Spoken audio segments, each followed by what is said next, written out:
Hello everyone, welcome back to the Food Tech Online. In today's session, we are going to discuss important decisions or important regulations passed by different state governments in India to ensure food safety and food security in their respective state in the November month 2024. जैसा कि आप सबको पता है कि आजकल जितने भी फूड रिलेटेड एग्जाम्स होते हैं उनके अंदर फूड से रिलेटेड या फूड सेक्टर के अंदर जो भी न्यू रेगुलेशंस आए उनसे related MCQs as a current affair पूछे जाते हैं। ठीक है, तो ये जो न्यूज़ होगी जो आज हम देखने वाले हैं इनमें मेजरली हम 3 न्यूज़ को कवर करेंगे नवंबर मंथ में, जो बहुत ही इंपॉर्टेंट हम कह सकते हैं रेगुलेशन स्टेट्स ने पास किए हैं। तो चलिए शुरू करते हैं आज के सेशन को।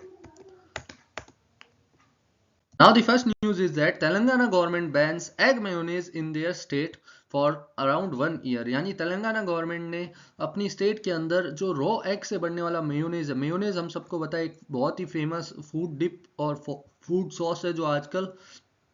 बहुत सारे फूड प्रोडक्ट के साथ में सर्व किया जाता है, जैसे सैंडविच हो गए या फिर मोमोज हो गए और बाकी सब। तो जो रॉ एग से बनने वाला मेयोनेज है उसे लगभग 1 साल के लिए तेलंगाना गवर्नमेंट ने बैन कर दिया है। अब चलिए जानते हैं पूरी न्यूज़ क्या है। तो हाल ही में क्या हुआ, तेलंगाना गवर्नमेंट के सामने एक बहुत ही बड़ा फूड प्रॉब्लम आगे के खड़ा हो गया कि जो वहाँ पे कंटामिनेटेड एग मेयोनेज उनके मार्केट में सप्लाई हो रहा था, सेल हो रहा था, उसके कंजप्शन के कारण एक पर्सन की डेथ हो गई और 15 पर्सन सीवियरली इल हो गए, यानी बहुत ज़्यादा बीमार हो गए। तो गवर्नमेंट ने ये सब जब देखा तो इस जो कंटामिनेटेड मेयोनेज है इसके स्प्रेड को तुरंत रोकने के लिए उन्होंने एक डिसीजन लिया कि अगले 1 साल तक यानी नवंबर 30 2025 तक के लिए उनके मार्केट के अंदर ना तो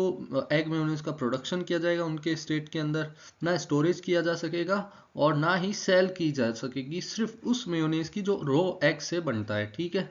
अब इसके कारण क्या होगा, इस टाइम फ्रेम के अंदर जितने भी वहाँ पे हम कह सकते हैं मेयोनीज या एग मेयोनीज अभी सप्लाई के अंदर है या मार्केट के अंदर है, तो उन सबको रिप्लेस कर दिया जाएगा। और ये जो मेयोनीज के कारण कंटामिनेटेड मेयोनीज के कारण हेल्थ रिस्क बहुत ज़्यादा था पब्लिक को, इसे पूरी तरह से रिमूव कर दिया जाएगा। तो ये इस वजह से वहाँ पे बैन लगा दिया गया है एग मेयोनेज के ऊपर। अब यहाँ पे बताया भी गया है कि ये जो इमीडिएट बैन लगाया गया है तेलंगाना गवर्नमेंट ने, ये 30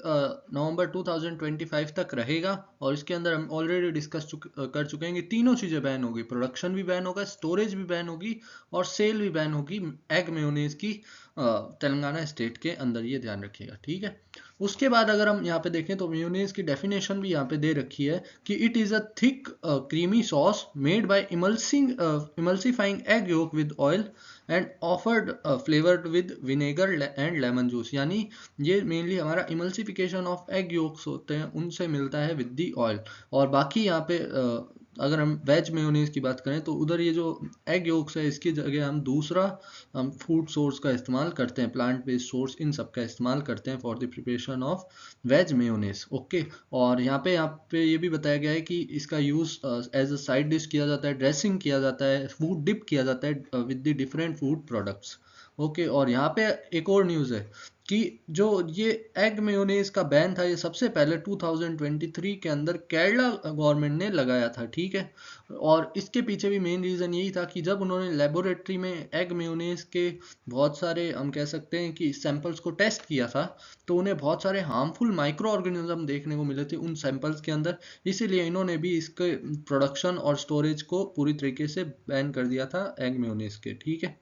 और यहाँ पे अभी भी तेलंगाना गवर्नमेंट ने कहा है कि 1 साल के बाद भी हम रीअसेस करेंगे, यानी दोबारा चेक करेंगे कि अभी भी क्या इसको अगर हम सेल करेंगे तो कोई पब्लिक हेल्थ हैजार्ड हो सकता है या फूड सेफ्टी को कोई खतरा हो सकता है या नहीं। अगर उस असेसमेंट में सब रही सही रहा तभी हम इस एग मेयोनेज की सेल को प्रमोट करेंगे या दोबारा से शुरू करेंगे। ठीक है, तो ये सारी न्यूज़ थी। अब इधर आपके लिए दो चीज़ें जानना जरूरी है। पहला तो जो मेयोनेज क्या होता है ये आपके एग्जाम में आ सकता है क्योंकि हाल ही में ये न्यूज़ में रहा है इसकी प्रॉपर डेफिनेशन। ओके, दूसरी चीज़ यहाँ पे सबसे पहला स्टेट कौन सा था जिसने एग मेयोनीज को बैन किया था, वो भी इंपॉर्टेंट क्वेश्चन है। तो यहाँ पे हो जाएगा केरला, और हाल ही में किसने बैन किया है तो है तेलंगाना। तो आप देख सकते हैं ये 2-3 इंपॉर्टेंट पॉइंट हो सकते हैं आपके एग्जाम पॉइंट ऑफ व्यू से। अब अगर नेक्स्ट न्यूज़ की बात करें so 31 Kerala made snacks declared unsafe in Karnataka due to presence of artificial colouring chemicals. Okay, so जो कर्नाटका स्टेट में जो एफएसएसएआई की बॉडी, आपको पता है एफएसएसएआई की डिफरेंट हम कह सकते हैं बॉडीज है स्टेट लेवल पे भी, जो कर्नाटका में एफएसएसए की बॉडी प्रेजेंट है ऑन द स्टेट लेवल, उसने ऐसे 31 अनसेफ स्नैक्स या फिर अनसेफ फूड आइटम्स आइडेंटिफाई किए हैं जो कि केरला में मैन्युफैक्चर हो रहे थे और कर्नाटका में सेल हो रहे थे, ठीक है, जिनके कारण हमें बहुत सारे पोटेंशियल हेल्थ रिस्क देखने को मिल रहे थे और स्पेशली इनका इम्पैक्ट हमें देखने को मिल रहा था चिल्ड्रन के अंदर। और इस सब का मेन रीज़न ये था कि उसमें कुछ ऐसे केमिकल या आर्टिफिशियल कलरिंग मैटर का इस्तेमाल किया गया था जो कि बहुत हाई अमाउंट पे कंज्यूम करने पर कुछ स्नैक्स में तो कैंसर कॉजिंग एजेंट्स की तरह भी काम कर सकते थे, यानी ये कार्सियोजेनिक नेचर के भी थे। इस वजह से जो कर्नाटका गवर्नमेंट है उसने इनके ऊपर बैन कर दिया है अपनी स्टेट के अंदर। और ये जो इन फूड आइटम्स की मेजर सेल हमें देखने को मिल रही थी कोडागु डिस्ट्रिक्ट, जो कि एक बॉर्डर डिस्ट्रिक्ट है कर्नाटका और केरला बॉर्डर पे, ठीक है। तो इसी वजह से ये बैन इम्प्लीमेंट किया गया है। अब यहाँ पे इसकी डिटेल इन्फॉर्मेशन भी दे रखी है कि 31 जो स्नैक्स थे उनको या 31 फूड प्रोडक्ट थे उनको अनहेल्दी पाया गया और इसके लिए 90 सैंपल्स का टेस्ट किया गया था क्योंकि एफएसएसए को शक था पहले से ही। और उनमें चिप्स भी थे, हलवा और मुरुक्कू, जो कि नॉर्मली आपको डिपार्टमेंटल स्टोर्स, जनरल स्टोर्स या फिर होटल्स तक में सप्लाई होते हुए देखने को मिलते हैं। इन सब में से 31 को अनसेफ डिक्लेयर कर दिया गया है। और इन प्रोडक्ट में आर्टिफिशियल कलरिंग पाई गई थी जैसे सनसेट येलो, टार्ट्राजिन, एजोरुबिन और एलोरा रेड, ठीक है। उसके अलावा हम बात करें कि ये जो बैन है इसको पूरी तरीके से इम्प्लीमेंट करने के लिए जहाँ जहाँ पे इनकी सेल्स का हम देख सकते हैं बड़ा क्राइटेरिया था, जिनमें बहुत सारे होटल्स थे, स्टोर्स थे, उन सब पे एफएसएसए डिपार्टमेंट ने अलार्म रेज कर दिया है कि अब अगर उन्होंने इसको डिस्ट्रीब्यूट किया इन स्नैक्स को या फिर सेल किया तो उनके ऊपर स्ट्रिक्ट एक्शन लिया जाएगा, ठीक है। उसके अलावा यहाँ पे बता रखा है कि कर्नाटका ने केरला गवर्नमेंट को भी रिक्वेस्ट किया है कि वो इमीडिएटली इन्वेस्टिगेट करे पूरे मैटर को। और बाकी स्टेट्स में जैसे कर्नाटका के आते हैं मैसूर, मंगलूर और बाकी स्टेट्स, यहाँ पे भी इसकी सप्लाई के बारे में जांच की जा रही है कि कहाँ कहाँ पे ये सेल हो चुका है या सेल हो सकता है, ठीक है। और यहाँ पे ये केमिकल्स का नाम आपके लिए बहुत ज़्यादा इम्पोर्टेंट है जिनकी प्रेजेंस के कारण हाल ही में कर्नाटका एफएसएसआई ने स्नैक्स के सेल को बैन किया है। तो इस न्यूज़ से आपके एग्जाम पॉइंट ऑफ व्यू के लिए क्या इंपॉर्टेंट है, इन कलरिंग आर्टिफिशियल कलरिंग मैटर्स के नेम, क्योंकि एग्जाम में सीधा आएगा कि कौन सा आर्टिफिशियल कलरिंग मैटर हाल ही में बैन कर दिया गया, जिसकी प्रेजेंस के कारण हाल ही में काफ़ी सारे स्नैक्स को या फिर फूड प्रोडक्ट्स को बैन कर दिया गया था डैश डैश डैश स्टेट में, ठीक है। तो वहाँ पे आपको इनके नाम याद रखने हैं, जिनमें मेन आ जाएगा आपका टेट्राजिन और एजोरुबिन और एलोरा रेड, ये तीन तो बहुत ज़्यादा मेन है। Now the next news is about a very positive decision taken by Telangana government to ensure food safety in their state, especially in the educational institution of their state. अब Telangana government ने क्या कहा है, Telangana government ने ये decision लिया है कि उनके जितने भी स्टेट रन एजुकेशनल इंस्टीट्यूशंस हैं और उनके हॉस्टल्स हैं, उनके अंदर एक फॉर्म की जाएगी एक task force committee on food safety, यानी पूरी पूरी एक टास्क फोर्स बनाई जाएगी जो कि फूड सेफ्टी को वहाँ पे इंश्योर करेगी। जो वहाँ पे फूड हमारे हॉस्टल्स में स्टूडेंट्स के या फिर स्टूडेंट्स के स्कूल के अंदर मिड डे मील के रूप में सप्लाई किया जाता है या उनको फैड किया जाता है, ठीक है। अब इस डिसीजन को लेने के पीछे मेजर कारण क्या है, हाल ही में क्या हुआ कि फूड पॉइजनिंग के कारण वहाँ के एक एजुकेशनल इंस्टीट्यूशन और स्कूल में पढ़ रहे 16 साल के स्टूडेंट की डेथ हो गई, ठीक है। और इस डेथ के बाद जो वहाँ की हाई कोर्ट है तेलंगाना की, उसने भी गवर्नमेंट को कहा कि आप एक स्ट्रिक्ट डिसीजन लीजिए जिससे ये जो फूड पॉइजनिंग के केसेस एजुकेशनल इंस्टीट्यूट में बढ़ रहे हैं इनको रोका जा सके। तो तेलंगाना गवर्नमेंट ने अब कहा है कि एक टास्क फोर्स बनाई जाएगी और उसके लिए एक टास्क फोर्स कमेटी भी बनाई जाएगी हर स्कूल लेवल पे, यानी हर स्कूल या फिर एजुकेशनल इंस्टीट्यूशन के लेवल पे एक कमेटी होगी और उसके अंदर एक टास्क फोर्स बनाई जाएगी जिसका मेजर काम क्या होगा, जिसका मेजर काम होगा मॉनिटर और इंश्योर करना फूड सेफ्टी इन स्कूल, कि जो फूड बन रहा है स्कूल के अंदर वो पूरी तरीके से सेफ है या नहीं है, वहाँ पे जीएचपी यानी गुड हाइजीन प्रैक्टिसेस फॉलो हो रही है या नहीं हो रही, और उस फूड प्रोडक्ट के बाद में टेस्टिंग करना और बाद में उसको सप्लाई करना कि yes it is properly nutritious and safe for every student consuming that food, okay. अब यहाँ पे इस जो टास्क फोर्स बनाई जाएगी इसके की ऑब्जेक्टिव्स बता रखे हैं, मुख्य उद्देश्य बता रखे हैं, जिसमें सबसे पहला जो होगा वो होगा इन्वेस्टिगेशन एंड अकाउंटेबिलिटी। अब ये जो टास्क फोर्स है, सबसे पहले अगर ऐसी कोई इंसिडेंट हो जाता है जिसके अंदर किसी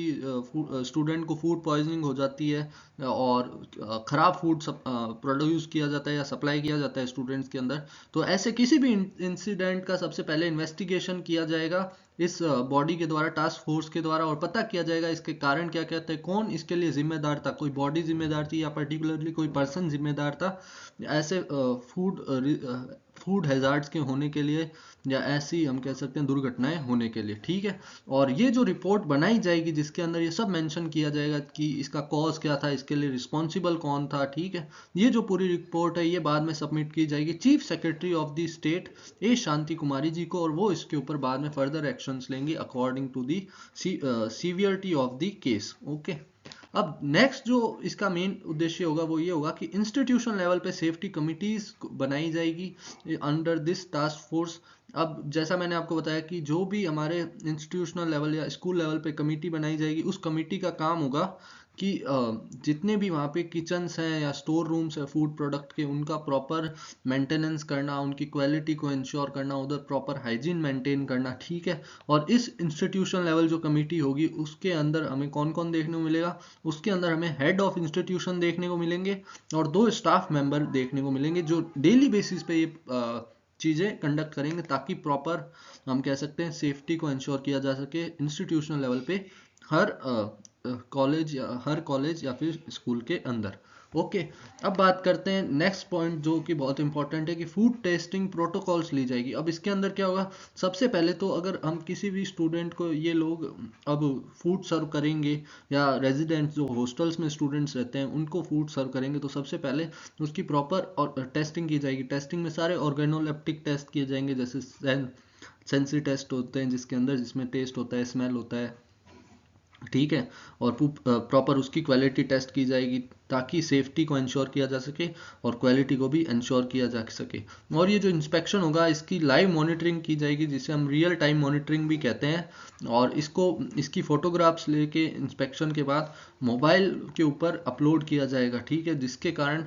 एक हम कह सकते हैं कि प्रॉपर इसका सर्विलेंस भी किया जा सके कि ये जो टेस्टिंग है ये पूरी हो पा रही है सही तरीके से या नहीं, या इसमें कोई धांधली तो नहीं हो रही है, और इसका पूरा डॉक्यूमेंट मेंटेन किया जाएगा। तो ये आप देख सकते हैं ये 3 मेजर इस टास्क फोर्स के ऑब्जेक्टिव्स थे या वर्क, ये जो टास्क फोर्स आगे कंडक्ट करेगी वो थे। तो आप देख सकते हैं किस तरीके से एक तरह से ट्रांसपेरेंसी लाने की तेलंगाना गवर्नमेंट कोशिश कर रही है अपने इंस्टीट्यूशंस में, जो फूड सेफ्टी को